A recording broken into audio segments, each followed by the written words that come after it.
Yeah, just obviously we beat a really, really good team, very well coached team. I thought the crowd was a huge part.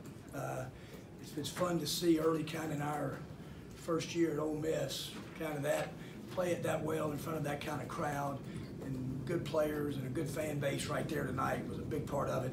You know, the biggest thing I was proud of is that we just kind of responded to all their runs. That's what good teams do. We kind of got sideways a little bit and went to 3 or 4. We kept making plays offensively. One of my assistant coaches, Ronnie Hamilton, really suggested let's go to 2-3 zone.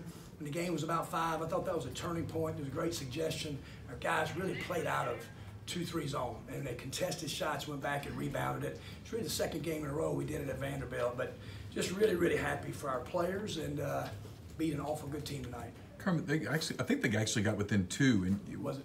You guys seem to kind of maintain your composure through that. Was that something you've kind of waited to see how your team would respond in a situation like that? Yeah, in that kind of game, against a top 10 team, and we executed a kind of a backdoor play to TD. Dom made a great pass. He dunked it.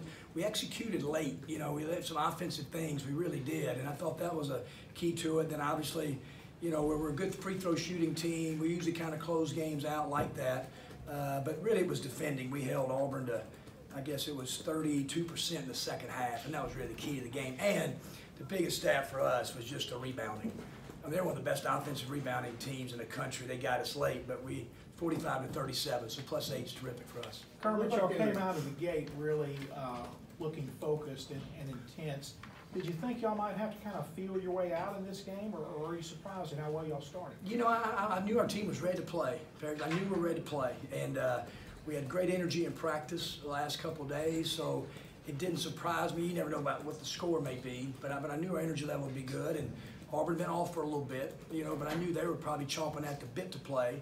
And I just thought it was a real physical game early, and the way we ended the first half was really good. It looked like they were keying on Brian, particularly early, pretty hard. What were they kind of throwing at him to kind of stay on him, and do you think that opened up things for Terrence? Yeah, Brian tried to get 31 in the first half. That's what he tried to do, and that's why he struggled. He shot a lot of first side dribble balls, and I mean, Auburn's got some of the best defensive guards in college basketball.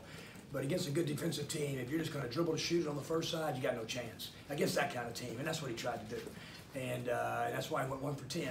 And, so hope it's a great learning lesson. The ball's got to move, and it's got to get from side to side. But to be able to absorb 1 for 10 from Brian and be one of the top teams in college basketball, that says a lot for the other guys on our team. We talked about Terrence's defense earlier in the week, and it looked like he was really dialed in today. Is that as good as you've seen him play on that end? It was. He made a couple of mistakes where he kind of got out of his stance. But I tell you one thing, it doesn't take long to make a mistake on those guards. I mean, they can pull the trigger deep. I mean, some of them it was just like, wow, that's a heck of a shot right there.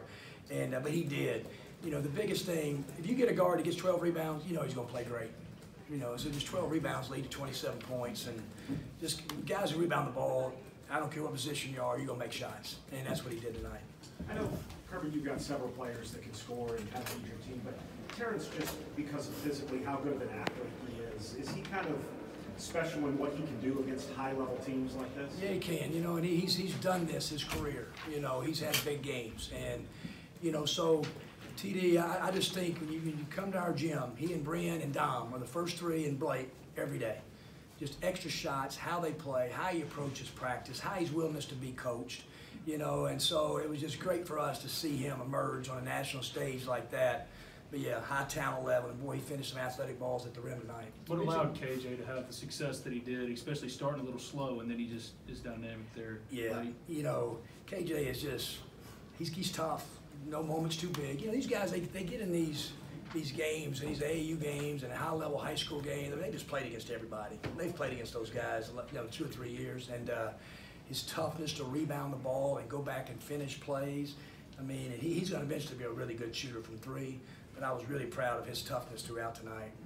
You mentioned the 2-3 zone. That's kind of the second game in a row. It's really taking y'all home. Is there anything to that? I mean, are they more comfortable in it? I just sometimes it hits teams right. They were just so good downhill, and we thought we were prepared for 2-3 zone, 2 or 3 things that they do that we matched up with some cutters. We thought that would help, and it did. The biggest thing against Auburn, can you rebound out of it? And that's what we did for the most part late. It seemed for a while it was almost like it was hard to keep Dom on the floor, and now he's almost indispensable at Yeah. times. What's changed with him? It's just, again, Levi Watkins, they're there 35, 40 minutes early every day, just putting work in. And, he's just gotten confident. He just has. He's had some success. Because I'm telling you, that's an athletic team right there. So if you can do it against that team, you can do that against any team in college basketball. It's just his approach, his willingness to want, again, be coached. And, Bruce, we couldn't keep Bruce in the game because Bruce couldn't go get rebounds. We wanted Bruce's shooting in there because we thought we could pop in his places, he could get shots. But we just, every time he came in, a guy came over the top of him. So that's why Dom was just so good tonight for us. It's one game and there's so much more to play, but from being down in Canada to hearing about last in the SEC preseason, just get this moment, was it a pretty special thing for the guys in the locker room and stuff like that? It was. Not too much, but it just was. It was special for me to see the fan base and that come together this early. There was no students here and the student section is full. So we all know, y'all know a lot more than I do because you've been around it here more than I have. But the Ole Miss spirit is fabulous. And so if you give them something they want to see, they'll come out. And that's what made this win, I think, really special for all of us tonight. That atmosphere, is that kind of what you've been campaigning for months? No doubt, no question. And the students were here early and trying to get the best seats, and that's just what high-level college basketball is all about. Hopefully we'll have some Rebel fans travel to Starkville on Saturday, and watch that game. That'll be the beauty of this league. You just bounce back and go next. But what a wonderful start for our guys. Along those lines, the fact that you've got more big games coming, were you kind of pleased that the kids didn't act like they'd won the NBA Finals just then? It was just sort of a normal deal? No doubt. The Vanderbilt game, to get that first road win, because they had struggles on the road, I guess that was probably more than even this. But they're going to enjoy it. But I just thought that our team handled it in a good, mature way against a team is so good, and you're going to see those guys, maybe once, maybe twice more this year. How surprised are you to be 12-2 and 2-0? Yeah, I say this all the time, Rick. I mean, I know these guys locally hear me say it. I mean, we went to Canada, and I'm telling you, the last game in Canada, we were down 44-17 in the second quarter. We gave up 44 points about the first 16 minutes of the game.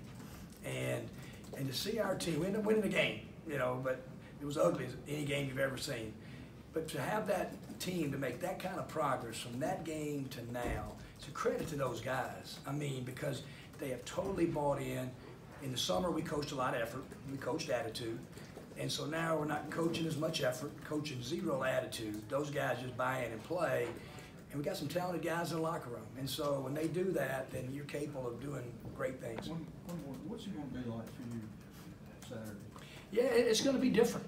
I think my brother and I probably made the first shot that was ever made at Humphrey Coliseum. Dad was the coach when it was built. I hadn't been back there in a long time. Maybe the last time I was at LSU. So I hadn't been back in a long time. A lot of pals that'll be there. But I said it in my press conference, and I'll say it again, nobody at Humphrey Coliseum will want to beat Mississippi State more than Kermit Davis. I promise you that. That'll happen. More questions?